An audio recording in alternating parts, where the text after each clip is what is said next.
Mekele, à 500 km au nord d'Addis Abeba, la capitale éthiopienne, tout près de la frontière avec l'Érythrée.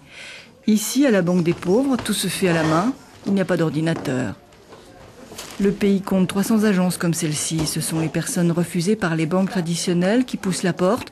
Contrairement à l'Europe, où souvent l'argent ne circule pas de la main à la main, ici tout doit être soigneusement calculé, noté manuellement. Des femmes attendent leur tour devant une agence bien surveillée par des gardes. Je suis venue pour rembourser mon crédit. J'avais obtenu 5000 birrs, environ 400 €, pour devenir indépendante et ouvrir mon commerce. Un cas typique dans cette région du Tigré. Des milliers de familles avec très peu d'argent peuvent créer leur commerce grâce au microcrédit. Seule condition, présenter un projet concret qui promet des retombées économiques. Les bénéficiaires des crédits sont aidés par les employés de la banque pour assurer au maximum le succès du projet. Pour des milliers de personnes, c'est ici que le rêve d'une meilleure vie commence. Foussoum Kiros n'a pas de problème à rembourser chaque mois ce qu'elle doit. Elle a 25 ans. Au sud de la ville, à l'angle de 2 rues, le petit commerce est bien fréquenté. Foussoum vend de tout, dans un espace de 3 mètres carrés. Elle a même la place pour se préparer un café traditionnel éthiopien, quand il n'y a pas de clients.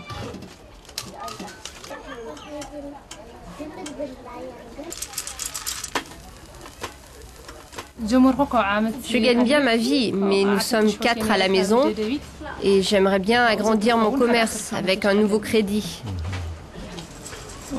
J'ai demandé à la ville pour obtenir un espace plus vaste.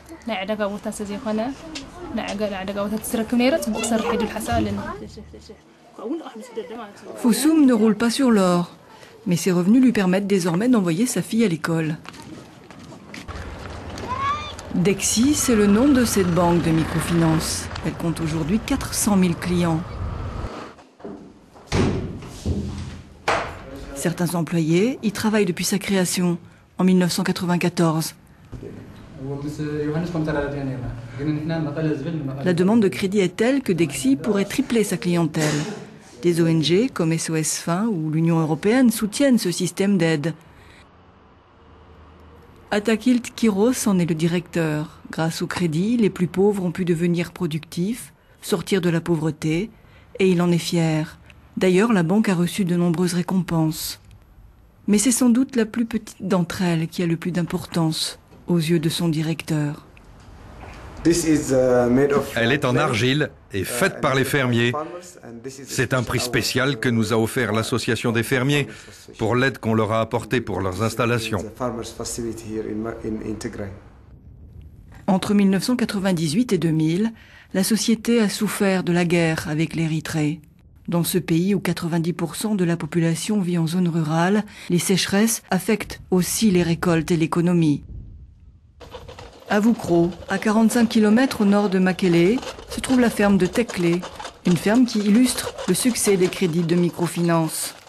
Nous avons ici toutes sortes de fruits et légumes, des oranges, là-bas des bananes et des avocats. Tout pousse grâce à l'irrigation que nous avons pu financer par la microfinance. Du haut de ses 56 ans, Tekle a cessé de cultiver pour la seule subsistance de sa famille. La vente de ses produits lui a permis d'accéder à la classe moyenne. Pendant des années, il a fallu puiser l'eau près de la montagne avec des seaux et la porter sur des kilomètres. Mais c'était jamais suffisant pour les plantes. Nous avons même souffert de la faim. Il a pu construire un réservoir d'eau grâce au microcrédit, alors que les banques conventionnelles refusent habituellement les projets d'irrigation parce qu'elles jugent le risque financier trop élevé. Dexi a pu prouver le contraire. L'eau se trouve à quelques mètres en sous-sol. Des techniques accessibles aux paysans la mettent désormais à portée de main.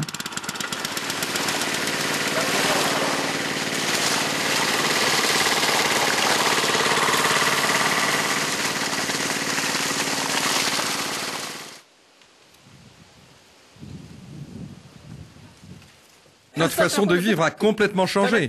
Nous avons de si bonnes récoltes à présent. Sans Dexi, nous n'aurions jamais pu faire cela.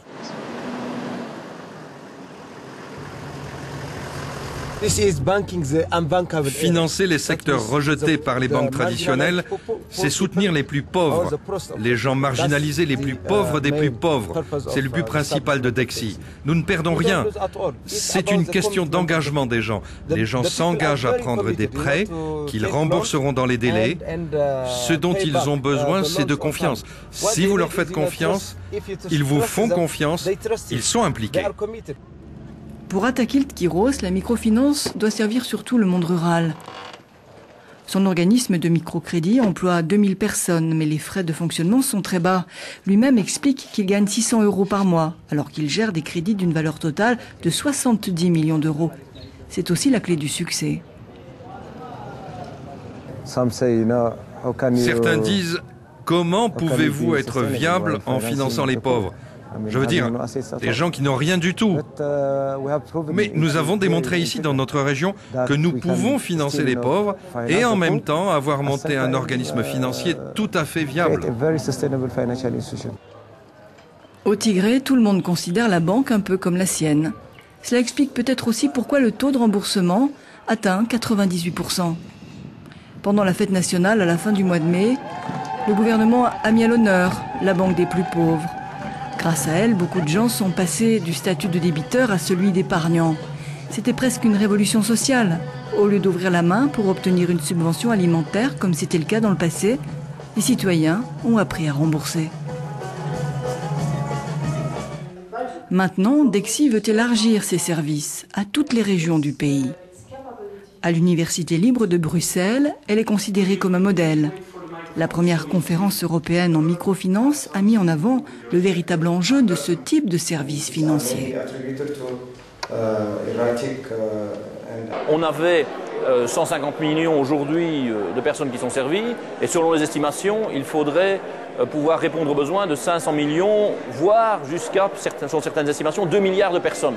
Donc vous voyez, ça représente au minimum encore un triplement du secteur qui est nécessaire pour l'avenir et peut-être même beaucoup plus et probablement beaucoup plus. Le concept de la microfinance a fait ses preuves. Pourtant, les critiques ne manquent pas non plus. S'endetter pour une fête de mariage, le piège de l'endettement impossible à rembourser est un risque réel et des contrôles stricts sont nécessaires.